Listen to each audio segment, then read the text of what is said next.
মই গৌতম বৰা কুহিপাত ক্ৰিয়েশ্যন প্ৰেজেন্সলৈ স্বাগতম। আমাৰ লগত আছে আজি সমীৰণজ্যোতি হাজৰিকা বাপ। আমি তেখেতৰ লগত আজি দুআষাৰ কথা পাতিম। আপোনালোকে কথাখিনি সন্মুখৰ পৰা শেষলৈকে শুনিলে যথেষ্ট সুখী হ'ম। আপুনি শংকৰী সংস্কৃতিৰ লগত আজি প্ৰায় ৩টা দশক ধৰি আপুনি জড়িত হৈ আছে। হয় আপোনাৰ লগত আজি ভাওনা সম্বন্ধীয়েহে কথা পাতিম। হয় হয় পোনপ্ৰথমে সুধিছো, ভাওনা বাৰু বাণিজ্যিকীকৰণ হৈছে নেকি? এক কথাত ক'বলৈ গ'লে প্ৰভাৱ পৰা আমাৰ পৰিলক্ষিত হৈছে। আৰু ইয়াৰ আগত মই ক'ব লাগিব ভাওনা শব্দৰ অৰ্থটো কি। ভাওনা মানে কি? গুৰু চৰিত্ৰত উল্লেখ আছে, সৰ্বকালে সৰ্বক্ষণে ভাৱনা মিলয় এতেকে সে সৰ্বজনে ভাওনা বোলয়। ভাৱৰ পৰা ৰস, ৰসৰ পৰা অভিনয় হয়। মই যদি ভাবিব নোৱাৰো তেতিয়াহ'লে কোনো এটা ৰস আৰু সেই ৰসৰ পৰা অভিনয়টো কেতিয়াও পৰিপক্ক নহয়। এতিয়া হৈছে কি, নভবাকৈ ভাওনা সংস্কৃতিৰ বহুত প্ৰভাৱ সমাজত পৰিলক্ষিত হৈছে। আৰু ইয়াৰ জৰিয়তে মোৰ ব্যক্তিগত অনুভৱ, ক'ৰবাত যেন সাংস্কৃতিক এটা শোষণ চলি আছে। কোনোবাই ঠিকা লোৱাৰ নিচিনা এটা প্ৰক্ৰিয়া আমি দেখা পাইছো। অথচ ভাওনা সম্পৰ্কে ভাওনাৰ আহাৰ্য, গীত মাত, তাল, মান, ৰাগ, গীতৰ ইত্যাদিৰ ওপৰত সম্যক ধাৰণাও সম্পূৰ্ণ নাই।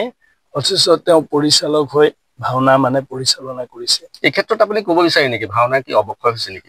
হৈছে, অৱক্ষয় হৈছে।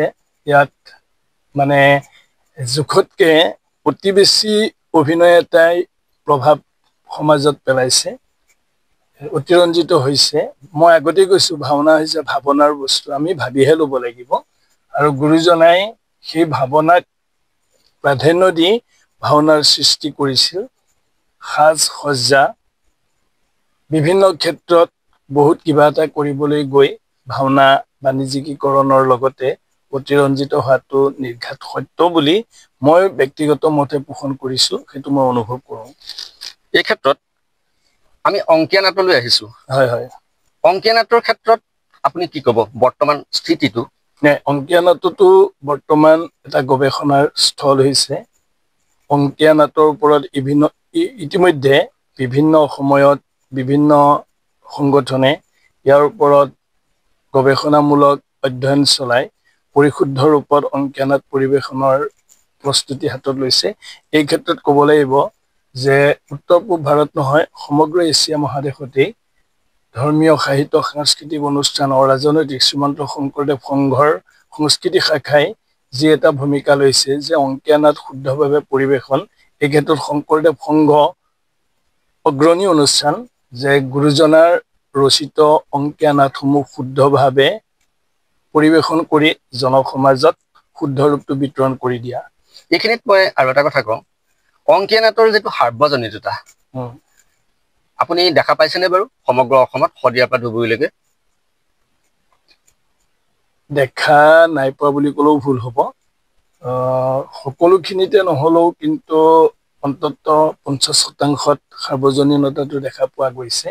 আৰু গুৰুজনাই কৃষ্ণ ভক্তিৰ মাহাত্ম্য প্ৰচাৰ কৰাৰ উদ্দেশ্য আগত লৈ লোকৰঞ্জন, লোক সংগ্ৰহ, লোকস্থিতি, এই 3টা মূল লক্ষ্য আগত লৈ অংকীয়া নাটসমূহ সৃষ্টি কৰিছিল। নাম ধৰ্মৰ তলিক কৰ্ষণ কৰি মূলতঃ কৃষ্ণ ভক্তিৰ মাহাত্ম্য প্ৰচাৰ কৰিবলৈ। আৰু এই ক্ষেত্ৰত তেওঁ এনেকুৱা সাৰ্বজনীন আছিল যে স্ত্ৰী বাল্য বৃদ্ধ সমস্তৰে অধিকাৰ, তেওঁ সকলোকে সমান অধিকাৰ দিছিল। নাহি ভকতিত জাতি অজাতি বিচাৰ, কৃষ্ণৰ ভকতিত সমস্তৰে অধিকাৰ। কৃষ্ণ ভক্তিৰ প্ৰচাৰৰ বাবেহে গুৰুজনাই নাট্য সাহিত্যৰ সৃষ্টি কৰিছিল। যে ইয়াত উৎসৱ কুলৰ জনে গোসাই ভাও ল'ব, বেলেগ এজনে নল'ব, এই চিন্তনটো গুৰুজনাৰ নাছিল। কিন্তু পৰৱৰ্তী পৰ্যায়ত তেনেকুৱা এটা চিন্তনে গা কৰিছিল যদিনো বৰ্তমান এইটো কিন্তু নিৰ্মূল হৈছে। ঠিক আছে, আমি আৰু এটা কথালৈ আহিছো। হয় আপুনি ভাওনাত যে ক'লে জাতি ধৰ্ম নিৰ্বিশেষে কথাটো আপুনি উল্লেখ কৰিলে, পকীকে কৰিলে আপুনি। কিন্তু বৰ্তমান একবিংশ শতিকাত ভাওনাৰ লগত কুসংস্কাৰ বা অন্যান্য জাতিভেদ প্ৰথাটো ৰোধ কৰিবৰ বাবে ভাওনা সংস্কৃতিৰ কিবা প্ৰয়োজনীয়তা আছে নেকি বাৰু? আছে। কেনেকৈ আছে যদি আছে? পাৰে জাতিভেদ প্ৰথা মই এইখিনিতে কৈছো যে এতিয়া ভাওনা চাওক দেই, গুৰুজনে ভাওনাৰ সৃষ্টি কৰিছিল। মূলতে আগতে কৈছো যে কৃষ্ণ ভক্তিৰ মাহাত্ম্য প্ৰচাৰ কৰিবৰ বাবে তেওঁ ভাওনাৰ সৃষ্টি কৰিছিল। ইয়াত স্বয়ং ভগৱন্ত আমাৰ অসমলৈ আহিছে। প্ৰভু ভগৱন্ত 3 বাৰ অসমলৈ আহিছে। অসম জীয়ৰী কুণ্ডিল কন্যা ৰুক্মিণীৰ লগত তেওঁ বিবাহ পাশত আবদ্ধ হৈছে। তেওঁৰ নাতি আপোনাৰ অনিৰুদ্ধই আমাৰ উষা কুঁৱৰীক তেওঁ বিবাহ কৰাইছে। গতিকে এনেকুৱা ভাৱনাবিলাক, এনেকুৱা কাহিনীবিলাকৰ জৰিয়তে বৰ্তমান ভাওনাৰ সৃষ্টি হৈ আছে।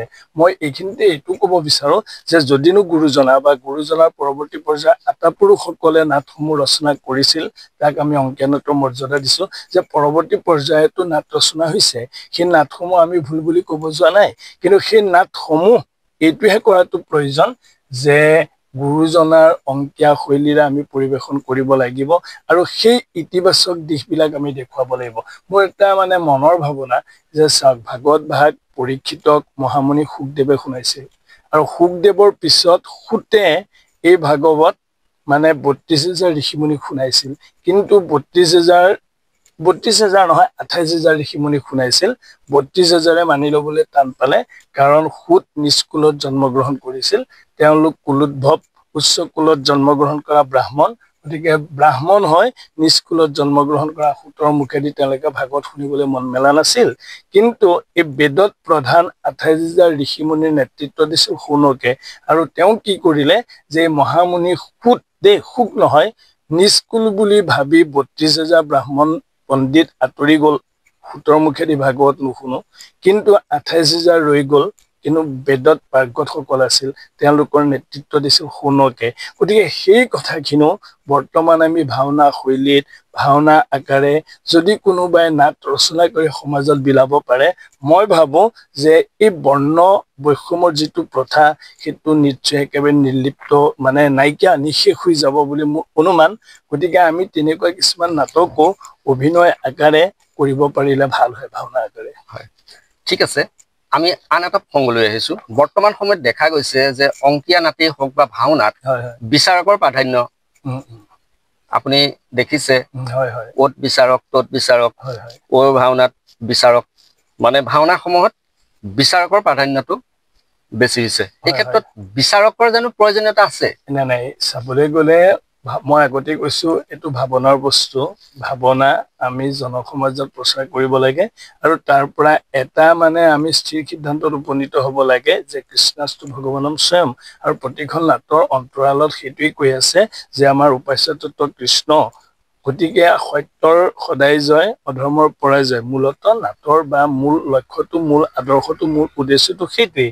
কিন্তু এতিয়া বিচাৰকৰ প্ৰভাৱ মই এই ক্ষেত্ৰত কেতিয়াবা প্ৰয়োজন বোধ কৰোঁ যে আমি নাটভাগ শুদ্ধ শৈলীত পৰিৱেশন কৰিছো নে নাই। শুদ্ধ শৈলীত পৰিৱেশন কৰিবলৈ যাওঁতে নিশ্চয় কাৰোবাক আমি গণতান্ত্ৰিক প্ৰক্ৰিয়াৰে বিচাৰক এগৰাকী নিযুক্তি দিব লাগিব। আৰু চাবলৈ গ'লে ভগৱন্তৰ গুণানুকীৰ্তনত কোনো মানে প্ৰতিযোগিতাৰ কথাটো আহিব নালাগে বাস্তৱিকতে, কিন্তু আনিবওলগীয়া হয় সেইটো সময়ৰ তাগিদাত। এই প্ৰতিযোগিতাৰ চিন্তনটোৱে নকৰো বুলি ভাবি থকা বহু লোকক তাৰমানে সেই বিষয়টোত জড়িত কৰিবৰ কাৰণে উৎসাহ আৰু প্ৰেৰণা যোগায়। সেইকাৰণে প্ৰতিযোগিতাটোৰ প্ৰয়োজন আছে, কিন্তু এইটোহে ডাঙৰ কথা, সেই প্ৰতিযোগিতাত যিজনে বিচাৰক কৰিবলৈ যাব, যাক মানে আমি বিচাৰক হিচাপে নিযুক্তি দিম, তেওঁ কিমান কৰ্মক্ষম, তেওঁ কিমান কাৰ্যক্ষম, তেওঁ কিমান বুটপতি আছে, তেওঁ কিমান জানে ভাওনা বা অংকীয়া নাটৰ ওপৰত, সেই বিষয়টো আমি কিন্তু ভাবি চিন্তি চাব লাগিব। কিন্তু আমি দেখা পোৱা গৈছো ভাওনাৰ ভৰটো নাজানে কিন্তু বিচাৰ কৰিবলৈ যায়, আৰু বিচাৰকসকলে নিৰপেক্ষ বিচাৰ নকৰি পক্ষপাতমূলক বিচাৰ কৰাটো আমাৰ দৃষ্টিগোচৰ হৈছে। সেইটোৱে কিন্তু সমাজত এটা সন্ত্ৰাসৰ সৃষ্টি কৰে। হয়, আৰু এটা কথা, বৰ্তমান সময়ত যুৱক যুৱতীসকল মোবাইল বা ইণ্টাৰনেটতে ব্যস্ত হৈ থকা যায়।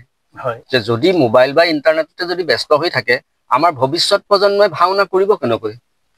ঠিক কথা কৈছে। মই এইটোও নকওঁ যে বৰ্তমান দূৰাভাষ যন্ত্ৰটো আমাৰ প্ৰয়োজন নাই, আছে, ভাল আৰু বেয়া দুইটা আছে। তাত বহুত ভাল বস্তু সম্পৃক্ত হৈ আছে, বহুত বেয়াও সম্পৃক্ত হৈ আছে। মোবাইলটো লওক যুৱ সমাজে, মোবাইল চাব লাগিব বা ইণ্টাৰনেটৰ জৰিয়তে তেওঁ জড়িত হৈ থাকিব লাগিব, কিন্তু বেয়াটো আঁতৰাই তেওঁ ভালটো ল'ব লাগিব। এই ভাওনা সংস্কৃতি হওক, আজি আপুনি আমাৰ পৰা সাক্ষাৎকাৰ ল'লে, এইটো আপুনি প্ৰচাৰ কৰিব, ইয়াত ইণ্টাৰনেটৰ প্ৰয়োজনীয়তা আছে। গতিকে এইটো এটা ইতিবাচক দিশ। গতিকে মোৰ এইটো আহ্বান, উঠি অহা যুৱ প্ৰজন্মই বেয়াখিনি বাদ দিয়ক, এনেকুৱা কিছুমান ইতিবাচক মানে বক্তব্য, ইতিবাচক পৰিঘটনা, ভাওনাই হওক, বিহুৱেই হওক, ভাগৱত পাঠ বা ব্যাখ্যাই হওক, এনেকুৱা কিছুমানো ইয়াত প্ৰচাৰ হৈ আছে। হয়, এইখিনিত মই সেইখিনিৰ মাজতে লগত কৈছো, জড়িত হওক। আকৌ কৈছো মই যে ভাল ভিডিঅ' আৰু বেয়া ভিডিঅ', হয় এই ভিডিঅ'টো কিমান মানুহে চাই মই নাজানো, মই ঠিক। কৰিব লাগে, হয় হয় হয় হয়, সমাজখন ঠিক সংস্কাৰ ঠিক কৰিব লাগে, ঠিক ঠিক। বা ভাওনা সংস্কৃতিটো আমাৰ, আমি এই সংস্কৃতিটো বহল দৃষ্টিত লৈ যাব লাগে, সৰ্বভাৰতীয় দৃষ্টিত, বা গোটেই পৃথিৱীয়ে জানক। হয় হয় হয়, মই সেই দৃষ্টিত লৈছো যে আমাৰ যিবিলাক ভাল বস্তু আছে সেইবিলাক গ্ৰহণ কৰিব লাগে আৰু বেয়া বস্তুবিলাক পৰিহাৰ কৰিব লাগে। কিন্তু দেখা গৈছে যে বেয়া বস্তুবিলাক বেছিকে আঁকোৱালি লৈছে। বেয়া ভিডিঅ' এটা হয় হয় সোনকালে আঁকোৱালি লৈ পেলাই আজিৰ দৃষ্টিত ভাইৰেল হৈছে, হয় কিন্তু হয়, এই ভিডিঅ'টো ভাইৰেল হ'ব নে নহয় মই ক'ব কম নোৱাৰো। হ'ব, এইটো কম হ'ব, কম হ'ব, হয়, এইটো কম হ'ব। ইয়াৰ কাৰণো নথকা নহয়, বৰ্তমান গুণগত কথাটো মই কৈছো, আজিকালি মানে গুণগত সংখ্যাটো কম, ভালত সংখ্যাটো কম, বেয়াত সংখ্যাটো বেছি। এইটো মহাভাৰতৰ যুগৰ পৰাই আছে।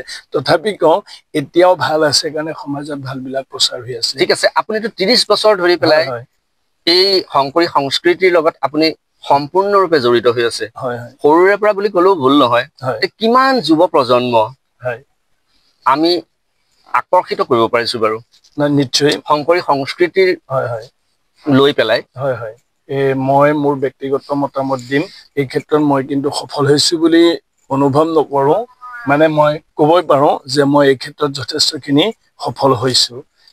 আপোনালোকৰ এই ক্ষেত্ৰত আপোনালোকে নিশ্চয় দেখিছে, আপোনালোকে অনুধাৱন কৰিছে। মই কলিয়াবৰ নকওঁ, বৰ্তমান আমাৰ পশ্চিম কলিয়াবৰত এই ভাওনা সংস্কৃতি বা শংকৰী সংস্কৃতিৰ যিটো সুবাস, সেইটো সকলোৰে সহযোগত বিয়পাবলৈ মই সক্ষম হৈছো। আৰু উঠি অহা বহু প্ৰজন্ম ইতিমধ্যে এই দিশত জড়িত হৈছে, সেইটো মানে অনুধাৱন কৰাই নহয়, সৰ্বজন বিদিত। ঠিক আছে, আমি আৰু এটা কথা কওঁ, ভাওনা সংস্কৃতি এটা উদ্যোগলৈ যদি পৰিণত হয়, ইয়াত ভাল হ'ব নে বেয়া হ'ব? এই উদ্যোগলৈ পৰিৱৰ্তন নোহোৱাটোৱে ভাল। মোৰ মনে কয়, এই উদ্যোগলৈ পৰিৱৰ্তন হ'ব নালাগে। ভাওনা ভাওনা হৈ থাকক, ভাওনা সংস্কৃতি হৈ থাকক, ভাওনা এটা ভকতিৰ মানে ৰসৰ নিজৰা হৈ বৈ যাওক। গতিকে উদ্যোগ কেতিয়াবা ধ্বংস হ'বও পাৰে, তেনেকুৱা নজিৰ আছে। বেছি উদ্যোগলৈ নোযোৱাটো ভাল, উদ্যোগীকৰণ নকৰাই ভাল, ই সংস্কৃতিকৰণ হৈ থাকক। ঠিক আছে, উদ্যোগ যদি নহয়, তেতিয়াহ'লে আমাৰ যিখিনি থলুৱা যিখিনি বাদ্য আছে, সেই থলুৱা বাদ্যখিনি কোনে বনায়? নহয়, নিশ্চয় মই সেইটো কৈছো, সেইটোত উদ্যোগৰ প্ৰয়োজন এটা আছে। কাৰণ গুৰুজনাই ইয়াত স্বনিয়োজন যিটো আঁচনি, সেইটো গুৰুজনে তাহানিতে দিছে। এই যে আমাক খোলটো দিলে, বা আমাক দবাটো দিলে, তালযোৰ দিলে, সেইকেইটাত আমাৰ উদ্যোগৰ প্ৰয়োজন আছে। মই এইটোহে ক'ব বিচাৰিছো যে ভাওনা সংস্কৃতিটো উদ্যোগ হ'ব নালাগে। মানে এবাৰ মোক হয় হয় এজন ভাল সংস্কৃতিবান ব্যক্তি, হয় তেখেত কেইবাটাও মানে টেলিভিশ্যন চেনেলৰ লগত জড়িত, বিশেষতে এটা টেলিভিশ্যন চেনেলৰ লগত তেখেত জড়িত হৈ আছিলে। হয় তেখেতৰ মাকৰ সোঁৱৰণত তেখেতে মানে ৰাতিপুৱা যিখিনি মানে দিহানাম হেৰি হয়, মানে বজায়, সেই দিহানামৰ যিকেইটা দল আছিলে, সেই দলকেইটাক তেখেতে মানে নেগেৰা দিয়াৰ কথা এটা তেখেতে চিন্তা কৰিছিলে। মোক তেখেতে ফোন কৰিলে, ফোন কৰি ক'লে যে গৌতম, মই এনেকে নেগেৰা কেইযোৰমান মই তেখেতসকলক দিব বিচাৰিছো, থলুৱা কোনোবা উদ্যোগী আছে নেকি? মই গোটেই নগাঁও হেৰিয়াত বিচাৰিলো, গোটেই জিলাতে বিচাৰিলো, কিন্তু তেনেকুৱা থলুৱা উদ্যোগী মই নাপালো। তেখেতে হয়তো বেলেগ ক'ৰবাৰ পৰা সংগ্ৰহ কৰি পেলাই আনিলে। কিন্তু এই ক্ষেত্ৰত থলুৱা উদ্যোগীসকল আহিবৰ কাৰণে আমি কি কৰিব লাগিব বাৰু? নিশ্চয় এইটো বৰ সুন্দৰ কথা কৈছে। কাৰণ ইয়াতে আপুনি অলপ আগত কৈছে, অস্পৃশ্য আৰু মানে পিচ্চ, দুটা বেলেগ বস্তু হৈ আছে। কিন্তু এইটো বস্তুটো ধৰক, যিটো চামৰা, সেই চামৰাটো যদি আমি ব্যৱসায় কৰোঁ, তে সমাজে আমাক কি ক'ব, সেইটো এটা কথা আহি পৰে। কিন্তু সেই ক্ষেত্ৰত উদ্যোগটো কেনেকে গঢ়ি উঠিব? যদি থলুৱা বাদ্যযন্ত্ৰ যদি থলুৱা মানুহে যদি বনাব নোৱাৰে, তে উদ্যোগটো কেনেকে টিকি থাকিব? এইটো এটা মানে স্পৰ্শকাতৰ বিষয়। কিন্তু বিষয়টি চিন্তনীয়, একেবাৰে চিন্তনীয়। তথাপিও আমি কিবা প্ৰকাৰেই নহওক কিয় সেই উদ্যোগটো আমাক প্ৰয়োজন আছে, প্ৰয়োজনীয়তা আছে। যদি আমি থলুৱা লোকসকল তাত জড়িত হ'ব পাৰোঁ, খোলটো বনোৱাই অৱশ্যে তালটো বা সেইখিনি বস্তু আমাৰ মাজত হৈ আছে বাৰু, ঢোলটোৱে হওক, খোলটোৱে হওক, যে এইখিনি বাদ্য আমি যদি নিজে তৈয়াৰ কৰিব পাৰোঁ, আমাৰ স্বাৱলম্বিতাৰ দিশটোৰ প্ৰতি যথেষ্ট মন কৰা হ'ব। তথাপিও বিষয়টো এতিয়া স্পৰ্শকাতৰ বিষয় হৈ আছে। আপুনি কোৱা কথাটো মই বুজি পাইছোঁ, বেছি প্ৰকাশো কৰিব মই বিচৰা নাই, আছে ইয়াত। তথাপিও হয় হয়, তথাপিও আমি সমাজলৈ আগবঢ়াই দিলো, বিষয়টো আমি ভাবিবৰ থল হৈ পৰিছে। নিশ্চয় আমি চেষ্টা কৰিব লাগিব। লাহে লাহে আমি আশাবাদী সেইটো নিশ্চয় মানে আমাৰ মাজৰ পৰা নিঃশেষ হ'ব। আপোনাক ধন্যবাদ। বহুখিনি কথাই আপোনাক জানিলো, আপোনাৰ পৰা জানিলো।